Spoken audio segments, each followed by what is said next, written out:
읽느라 수고 많으셨습니다. 이 요한복음은 예수님이 18장 1절부터 30절까지 보시면 18장에는 예수님께서 잡히시고 빌라도에게 신문을 받으시고 그 신문을 많이 받았죠. 십자가에 달리시고 돌아가시는 그런 모습을 담은 말씀이 있고, 그 예수님은 하나님께서 이 주신 컵을 마시지 않고 그 상황을 더 좋게 하실 수 있는 그 기회가 얼마든지 많았습니다. 우리였다면 만약에 그 수많은 그 순간 속에서 더 쉽고 더 빠르고 더 이익이 되는 그 시간을 택했을 것입니다. 그 상황들은 제자들과 유월절 그 식사 때 가룟 유다를 포박해가지고 대신하지 못하도록 할 수 있었고, 또 자주 가는 그 겟세마네 동산에 가지 않고 다른 곳으로 가실 수도 있었습니다. 그리고 자신을 잡으러 왔을 때 많은 그 병사들을 물리칠 수도 있었고, 빌라도에게 신문을 받을 때도 아무런 변명도 하지 않았습니다. 예수님. 믿음의 눈이 아닌 그 세상의 눈으로 우리가 볼 때 정말 예수님은 바보 같을 정도로 그냥 흐르는 물이 돌에 부딪히면 부딪히는 대로 흐르고, 또 막혔으면 넘칠 때까지 기다리고, 또 뚫려있으면 지나가는, 또 낭떠러지가 있으면 그대로 아래로 떨어지는, 아무런 의지도 목적도 목표도 감정도 힘도 능력도 없는 마치 죽은 사람 같은 그런 길을 걸어왔습니다. 그래서 19장 1절에 예수님은 채찍질을 당하시고 2절에 군병들에 의해서 가시로 왕관을 씌워서 만들어집니다. 그래서 예수님의 머리에 그 왕관을 씌우시고 자주색 옷을 입히시고, 왜 이걸 했을까요? 자신이 왕이라고 했으니까 조롱하는 거예요. 조롱하면서 어떻게 했습니까?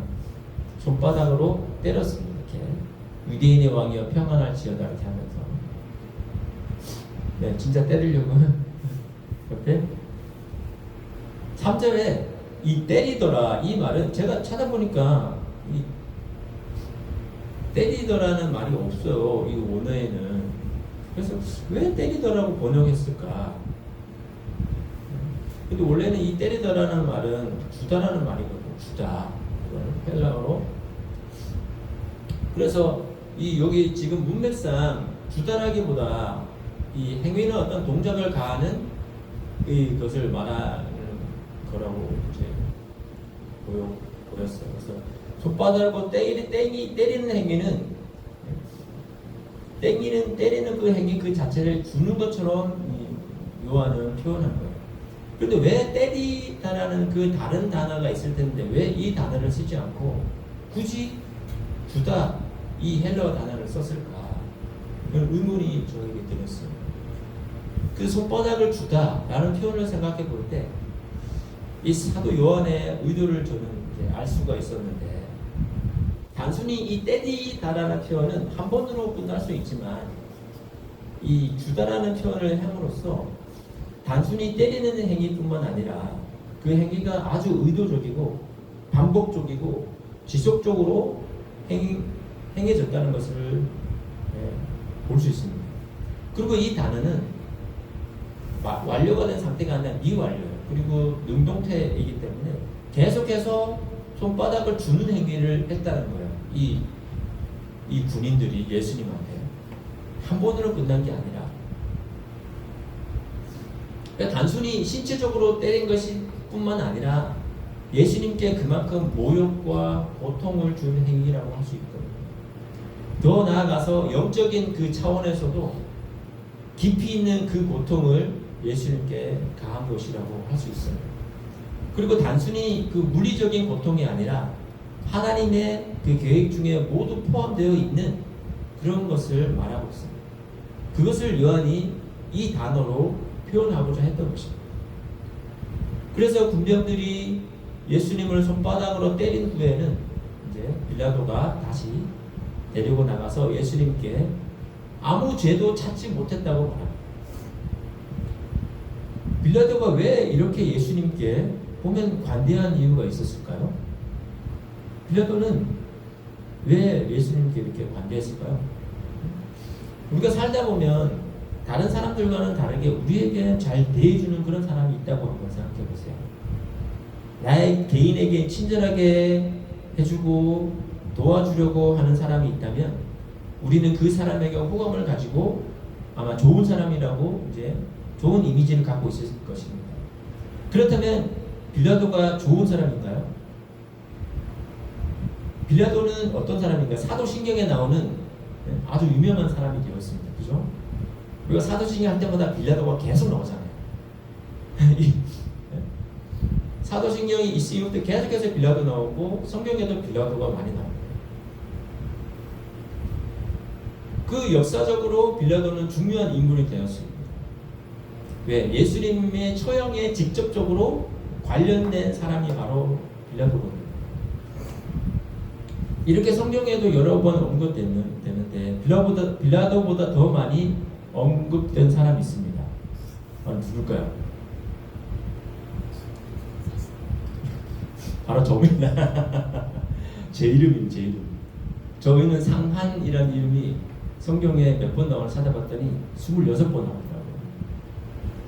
그런 상한, 저는 이제 뜻은 그런 상한은 아니고 뭐 상한 갈대를 꺾지 않으시는 뭐 그런 말씀으로 많이 나왔어요. 아무튼 이렇게 유명한 사람이 된 빌라도인데 이 빌라도는 유대와 사마리아 그리고 이두메를 다스린 5대 총독의 로마 총독입니다. 그래서 예수님을 2번이나 신문하면서 예수님을 이제 채찍질한 이유가 있습니다. 그 이유는 한 가지. 1차적으로는 예수님의 죄를 못 찾았어요. 그래서 못 찾았기 때문에 그냥 돌려보내면 지금 많은 사람들이 예수님을 막 죽이라고 하고 있는데 돌려보내면 어떻게 되겠습니까? 정당성이 없잖아요. 그렇죠? 그러니까 정당성을 이제 많은 사람들에게 보이기 위해서 일단 때리고 그렇게 하면 사람들의 인심을 이제 잃지 않게 될 줄 알았어요. 그래서 적당히 때려서 이제 돌려보내려고 했는데 이렇게 누군가에게 호의를 베푸는 것이 어쩌면 단순히 그 사람에게 순수한 마음만 있지 않다는 것을 알 수가 있습니다. 빌라도는 이렇게 적당히 풀어주고 유대인의 마음도 진정시킬 생각을 하고 그랬지만 유대인들은 어떻게 했습니까? 더욱 완곡했습니다. 십자가에 못 박으라고 큰 소리로 외쳤습니다. 십자가에 못 박게 하셨습니다. 2번이나 기록한 것은 계속 이렇게 얘기했다는 겁니다. 사도 요한이 보기에. 그 많은 군중들이 큰 소리로 해보십시오. 그것이 얼마나 쩌렁쩌렁 울렸겠습니까? 이때 빌라도는 어떤 생각을 했을까요? 폭동이 일어나면 안 되겠다. 그러면 내 자리가 위태해지니까 그 불안한 내 자리가 위태해진다는 것을 느끼고 그리고 종교 지도자들하고 적당히 이제 타협하려고 했지만 결국 어떻게 됩니까? 처형하도록 예수님을 내어줍니다. 이런 사람은 예수님께 관대한지는 모르지만 자신의 입지와 이득만을 생각한 사람이에요. 아주 이기적인 사람이었어요. 이렇게 예수님은 전체 재판 과정이 뭐 하루가 걸린 것도 아니고 한 18시간 정도밖에 걸리지 않았다고 합니다. 그러면서 6차례나 이 신문을 받으시면서 예수님은 아무런 저항도 하지 않으시고 자신을 변호하지도 않으시면서 모든 신문을 순순히 응하셨습니다. 그럴수록 예수님의 무죄가 드러날 뿐이었습니다. 이렇게 예수님은 그 당시에 지도자들에 의해서 철저하게 그것도 불법적으로 재판을 받으셨으면서도 그 길을 가야만 했던 이유가 무엇이었을까요?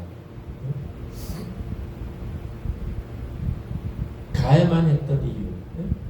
그런데 그 당시에 그 재판이 불법인데도 불구하고 유월절이 오기 전에 빨리 그걸 해치우려고 했던 종교 지도자들이 있었죠. 유월절을 해야 되니까. 아무도 그 예수님의 그 불법 재판에 대해서 불법이라고 얘기한 사람이 없었다는 거예요.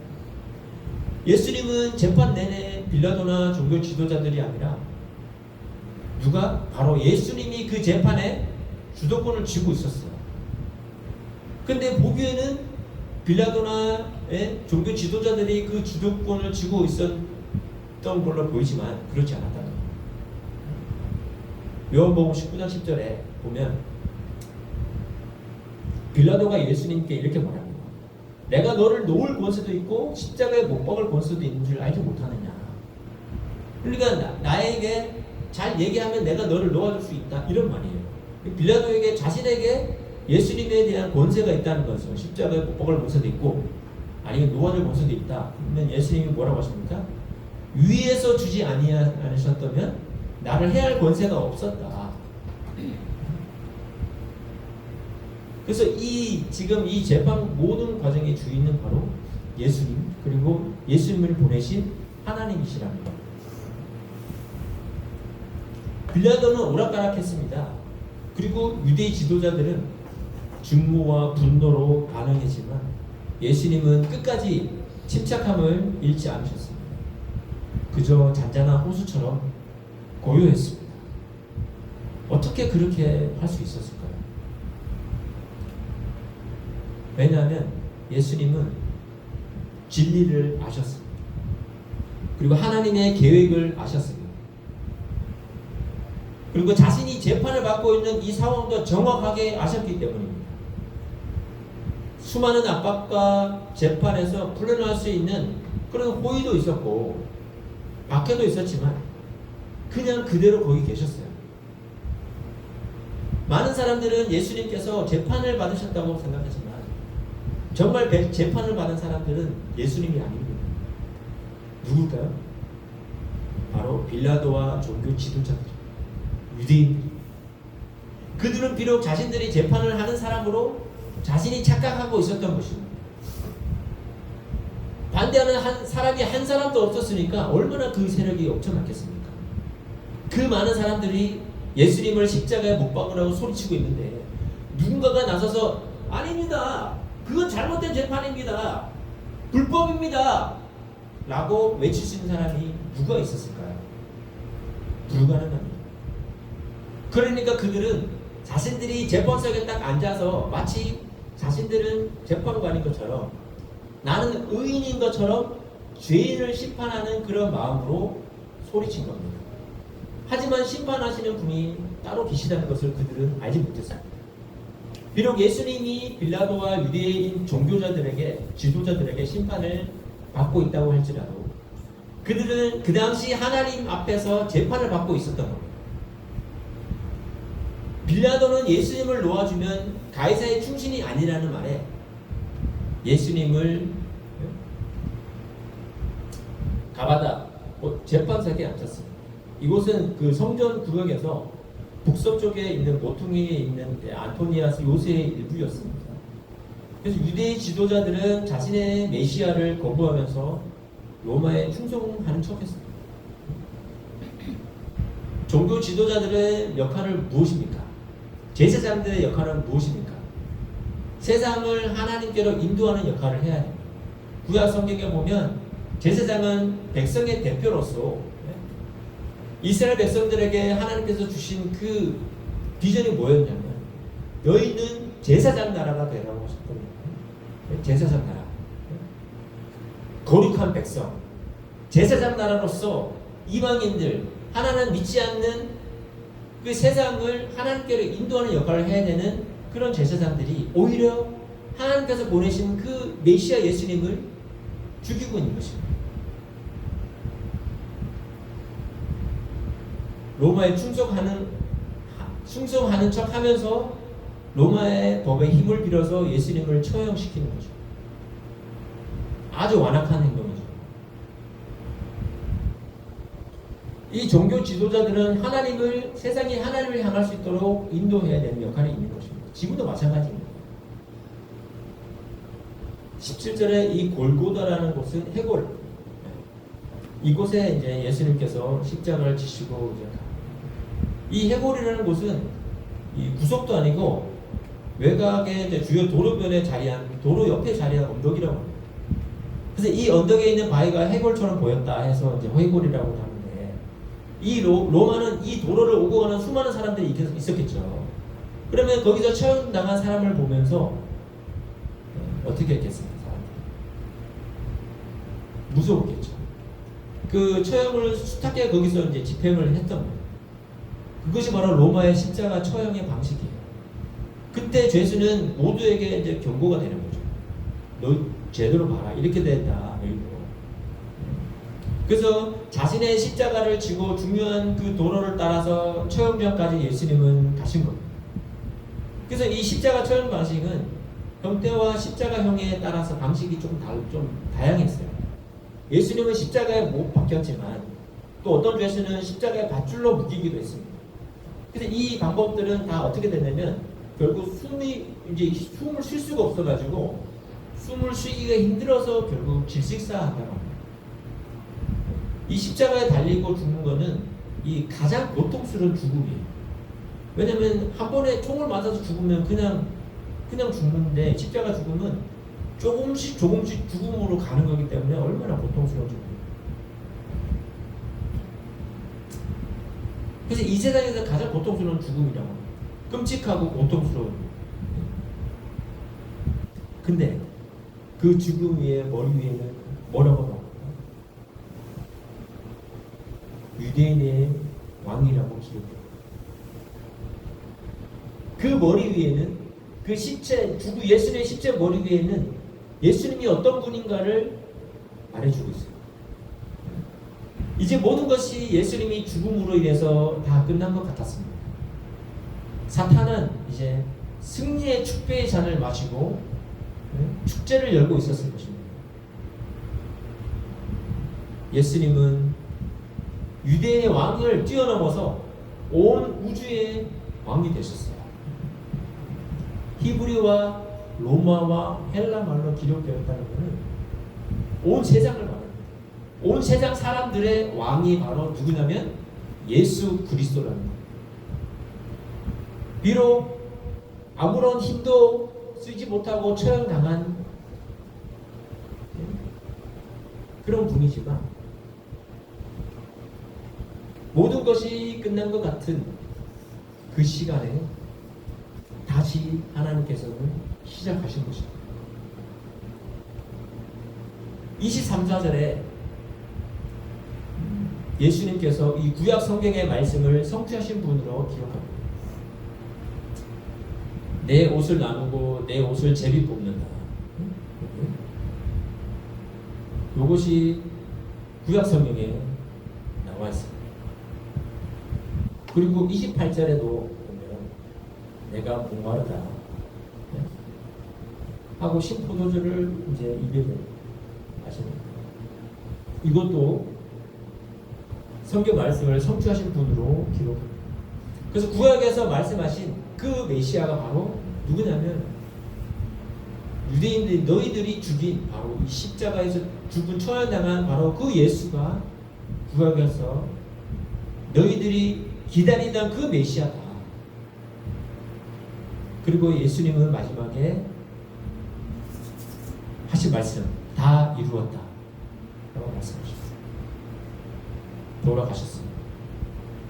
이제까지 이스라엘 백성들은 정말 복잡한 제사 제도에 의해서 정말 이 하나님의 그 레위기 보면 제사법이 나오잖아요. 그 제사법대로 계속해서 자신의 죄를 씻기 위해서 제사를 하나님께 드렸습니다. 동물을. 죄는 어떻게 합니까?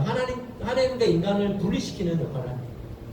그래서 사람은 오직 그 짐승의 피, 내성분의 희생의 그 피를 통해서만 용서를 받을 수 있었습니다.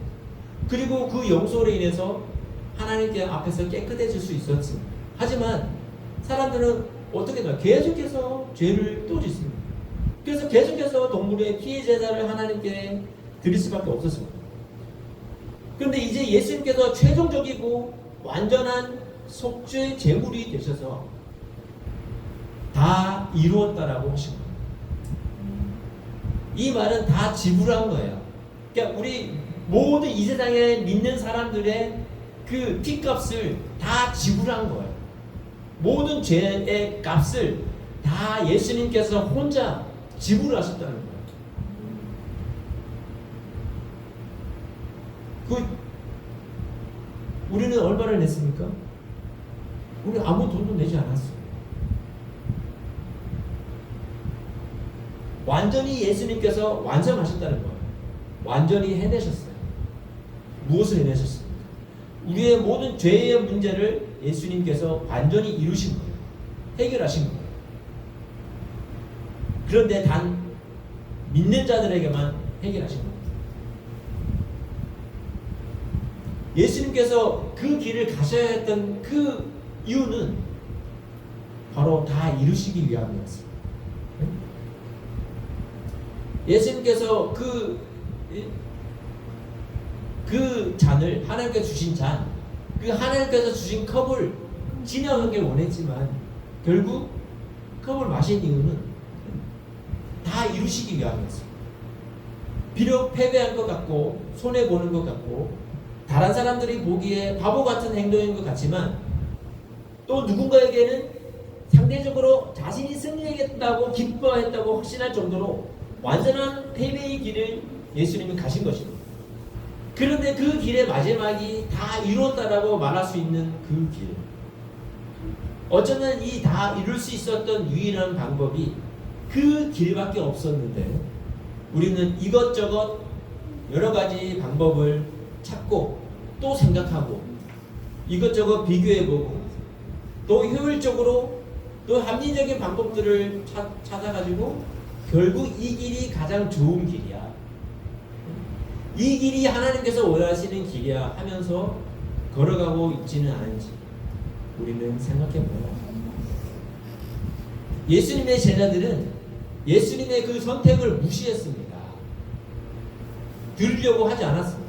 계속해서 예수님은 내가 죽고 3일 만에 살아난다. 예수님, 제자들은 그 말을 듣기 싫었을 것입니다. 왜냐하면 제자들의 목표가 있었거든요. 각자 개인의 그 비전이 있었다는 거예요. 하나님과 예수님과 관련 없는. 제자들도 예수님의 그 선택, 그 길을 무시했고 또 배신으로 자신의 목적을 드러냈습니다. 많은 유대인들은 자신의 목적과 야망에 대한 패배감으로 예수님을 십자가에 못 박았잖아요. 그건 다 예수님께 뒤집어 씌웠잖아요. 그 수많은 유대인들이 예수님이 기적을 일으키실 때 어떻게 했습니까? 왕으로 삼으려고 하지 않았습니까? 그렇죠? 왕이 되어서 로마의 아래에 있던 그 이스라엘을 구원하실 그 정치적인 왕으로 등극할 거라고 생각했는데 힘없이 잡혔잖아요. 로마 경찰 군대에. 우리 자신의 계획이 다 무산되니까 돌변한 거죠. 우리는 정확하게 이것이 바로 하나님의 뜻이야 라고 단정 지을 수는 없지만 하나님은 우리의 선택을 통해서 어쩌면 깨닫게 하시는 분이시라는 거예요. 우리는 연약해서 잘못된 선택을 할 수도 있습니다. 이 길, 정말 이것이 하나님의 길인데 이 길이 아닌 다른 길을 갈 수도 있다는 거죠. 하지만 그 하나님의 선택과 결정은 100% 정확하다는 것입니다. 우리의 잘못된 선택과 결정으로 인해서 어쩌면 전보다 더 좋지 않은 결과를 우리가 맞이할 수도 있습니다. 하지만 하나님은 그 우리들의 그 실수를 억지로 막 실수하지 않게 이쪽으로 가게 하는 분이 아니시라는 거예요. 그냥 보고 계신다는 거죠. 그러면서 그 실수를 통해서 하나님의 섭리를 깨닫게 하시는 분이시다. 이런 단어가 있죠. 하나님은 인격적인 분이십니다. 근데 이 인격적인 그 단어도 하나님에게는 어울리지 않습니다. 그 인격적이라는 말은 이 사람을 표현할 때 인격적이라는 거지. 그것보다 하나님께 어울리는 말은 바로 신격적이다. 신격적이다. 하나님에 대해서 표현할 수 있는 그 언어가 바로 그거 저는 생각합니다. 우리가 예수님처럼 그 길을 갈 수는 없을 것입니다. 그죠? 왜? 우리는 죄인이잖아요. 만약에 예수님과 똑같은 길을 만약에 2000년 전에 우리가 그 길을 간다고 생각해 보십시오.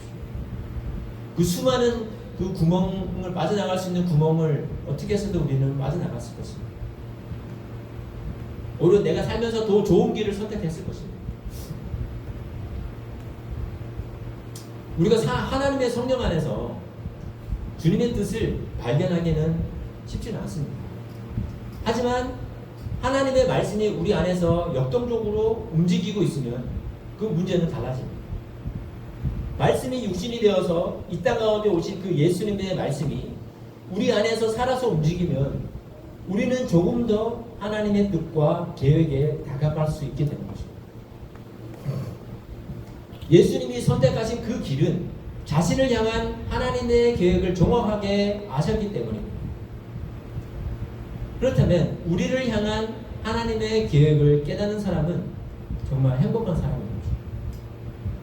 하지만 모른다고 해도 낙심하지 않아도 됩니다.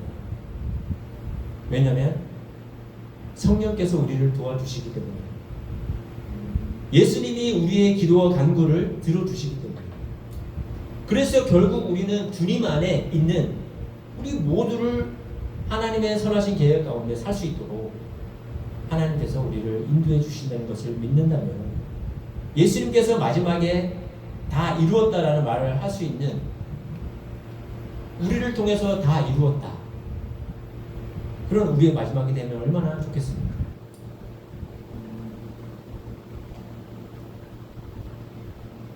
하지만 예수님께서 다 이루었다고 말씀하실 때는 그것이 내가 한 것이 아니라 누가 했습니까?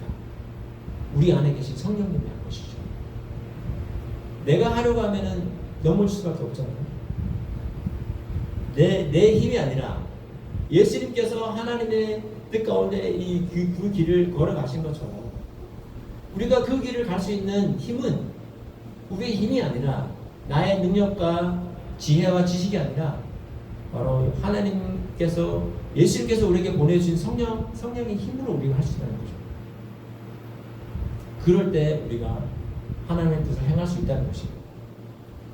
내가 하는 것이 아니라 저와 여러분 안에 계신 성령께서 하나님의 뜻을 이룰 수 있도록 인도해 주실 것입니다. 우리 안에서 역사하실 성령님을 기대하고 우리가 담대하게 소망 가운데 살아가십시오.